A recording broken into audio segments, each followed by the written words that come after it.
বাংলাদেশের প্রবাসী কল্যাণ মন্ত্রণালয় আনুষ্ঠানিকভাবে মালয়েশিয়ার দুজন মন্ত্রীকে ঢাকা সফরের আমন্ত্রণ জানিয়েছে। এই শ্রমবাজার খোলার ক্ষেত্রে সবচেয়ে বড় বাধা যেটিকে বলা হচ্ছে, যেটির কথা কেউই বলছে না, শ্রমবাজার খোলার ক্ষেত্রে একটি বড় অন্তরায় কিন্তু এই মামলাটি।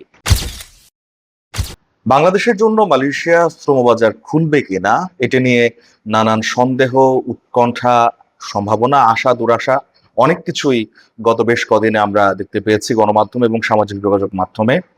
সবশেষ প্রবাসী কল্যাণ ও বৈদেশিক কর্মসংস্থান মন্ত্রী আরিফুল হক চৌধুরী যেমনটি জানিয়েছিলেন, মালয়েশিয়ার মানব সম্পদ মন্ত্রী নেতৃত্বাধীন একটি দল ঢাকায় আসছে এই মাসে, অর্থাৎ জুলাই মাসে।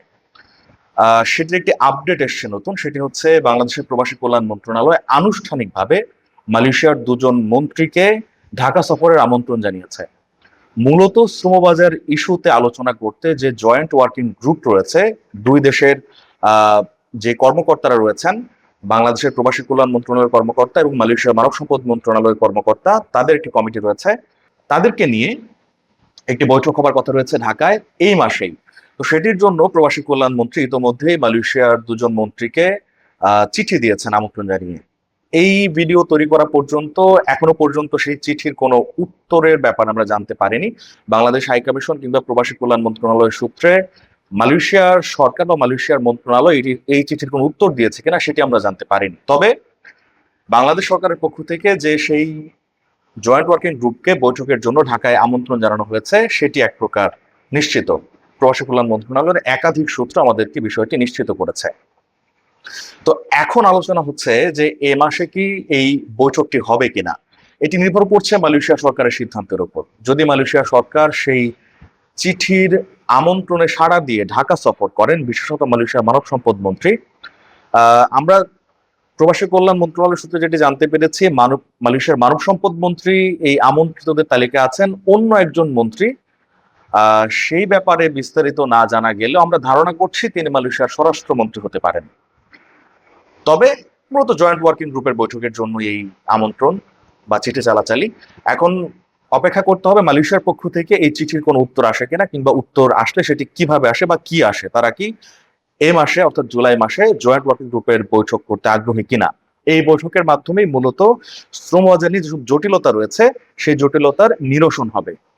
একটি বিষয় সেটি হচ্ছে এই শ্রমবাজার খোলার ক্ষেত্রে সবচেয়ে বড় বাধা যেটিকে বলা হচ্ছে, যেটির কথা কেউই বলছে না, সেটি হচ্ছে এই শ্রমবাজারকে কেন্দ্র করে যেই অনিয়ম, দুর্নীতি কিংবা বিতর্ক হয়েছে সেটির উপর ভিত্তি করে যে মামলাটি ঢাকায় হয়েছিল, সেই মামলা মালয়েশিয়া সরকার কিন্তু এর আগে একাধিকবার জানিয়েছে এই মামলা প্রত্যাহার কিন্তু অন্যতম বড় শর্ত শ্রমবাজার খোলার ক্ষেত্রে। তো বাংলাদেশ সরকার এই মামলা প্রত্যাহার করতে পারে না, কারণ এই মামলাটি করেছিলেন ঢাকার একজন জনশক্তি রপ্তানিকারক ব্যবসায়ী। তো তার এই মামলার অগ্রগতি আমরা গত সপ্তাহে দেখতে পেয়েছি। সেই অগ্রগতিটি হচ্ছে সেই মানব পাচার মামলা থেকে যারা মানব পাচার মামলায় যারা ছিলেন, বিশেষত মানব পাচার, মানি লন্ডারিং এবং শ্রমিক শোষণের বিভিন্ন ধারায় এই মামলাটি দায়ের করা হয়।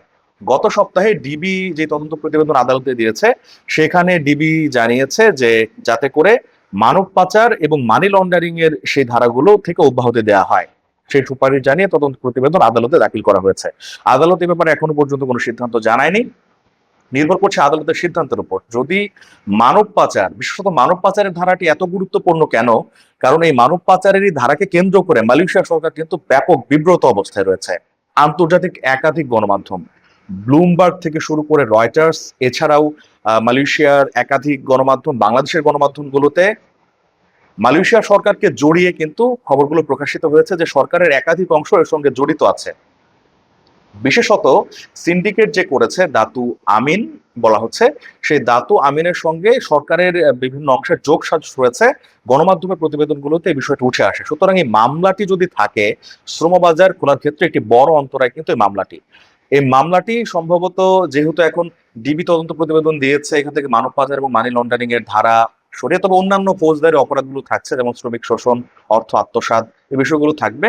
কিন্তু যদি মানব পাচারের ধারা আদালত বাদ দেন, তাহলে সেক্ষেত্রে কিন্তু শ্রমবাজার খোলার ক্ষেত্রে মালয়েশিয়ার যে শর্ত ছিল সেই শর্তটি একরকম পূরণ হয়ে যায়। তাই বলা যাচ্ছে যে এই মামলার অগ্রগতির উপর নির্ভর করবে যে আগামী দিনে শ্রমবাজার খুলবে কিনা, কিংবা খুললে কিভাবে খুলবে, এবং তার একটি বড় অগ্রগতি দেখা যাবে এ মাসেই মালয়েশিয়ার মানব সম্পদ মন্ত্রীর উত্তরের প্রেক্ষিতে, অর্থাৎ যে চিঠিটি বাংলাদেশ থেকে পাঠানো হয়েছে সেই চিঠির উত্তরে তিনি কি বলছেন এবং তিনি কি ঢাকা আসছেন কিনা, এটার উপর নির্ভর করবে যে শ্রমবাজার আগামী দিনে এই শ্রমবাজারের গতিপথ কোন দিকে মোড় নিচ্ছে।